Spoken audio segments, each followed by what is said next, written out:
Chers amis auditeurs de Thiès FM, la 100.6, la radiodiffusion télévision du Sénégal, nous avons le plaisir de vous recevoir à notre nouvelle émission qui s'intitule « L'Afrique ne doit plus mourir de ses richesses ». Illustrer, magnifier et affirmer la grandeur africaine. Nous avons l'honneur aujourd'hui de recevoir M. Ibrahima Gueye, à qui nous allons donner la parole pour se présenter et dire bonjour aux auditeurs. Merci M. Seck. Bonjour chers auditeurs. Donc nous sommes ravis d'assister à cette émission aujourd'hui à Thiès FM. Donc je me présente, je suis professeur Ibrahima Gueye, je suis professeur à l'école polytechnique de Thiès, où j'enseigne au département du génie informatique et télécommunications. Et je dirige là-bas aussi un laboratoire qu'on appelle un Fab Lab, qui est ouvert au public, aux étudiants, aux artisans, à tout le monde en fait, pour s'exprimer sur le plan de l'innovation. On va y revenir au cours de l'émission. Absolument. Merci M. Gueye.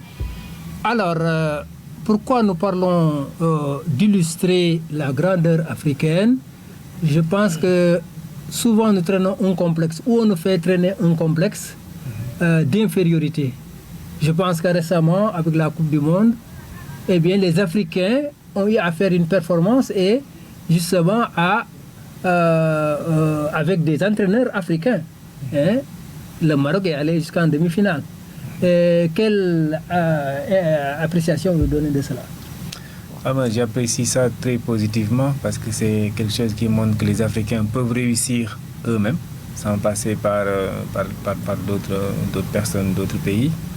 Et le fait qu'on ait réussi avec nos entraîneurs locaux montre en fait que c'est nous-mêmes que nous comprenons le mieux que les autres. Donc quand on se comprend le mieux, on peut facilement régler ses problèmes soi-même.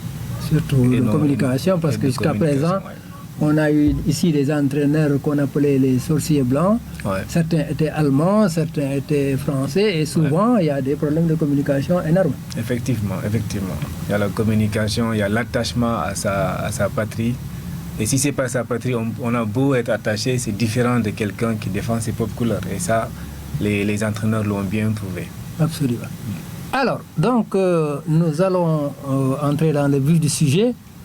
On constate souvent que les techniciens sont comme absents dans la scène de la vie, qu'elle soit politique ou autre. Ouais.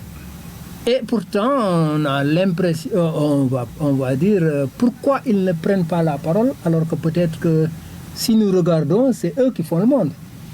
Oui, absolument. Bon, ça c'est une réalité qui est quand même un peu partout. Hein.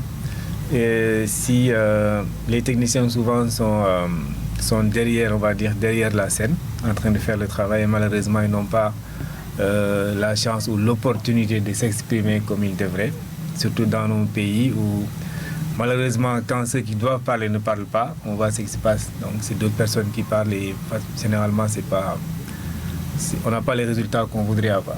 D'ailleurs, il y a un philosophe français, je pense, qui disait qu'il faut que les techniciens prennent la parole parce qu'on ne peut pas imaginer que ceux qui font les micros, ceux qui font la télévision, ceux qui font les voitures, ceux qui font les habits que nous portons, ceux qui font les chaussures, ceux qui font les téléphones, puissent rester derrière la scène, comme vous disiez. Absolument.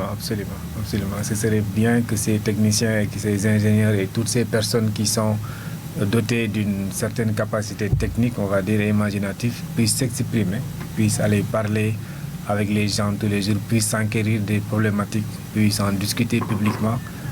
Parce qu'au-delà de tout ça, en fait, leur avis est souvent éclairé, est souvent beaucoup plus intéressant pour la personne lambda que l'avis de quelqu'un d'autre, en tout cas qui n'est pas au premier plan au niveau du règlement des problèmes que les gens ont tous les jours.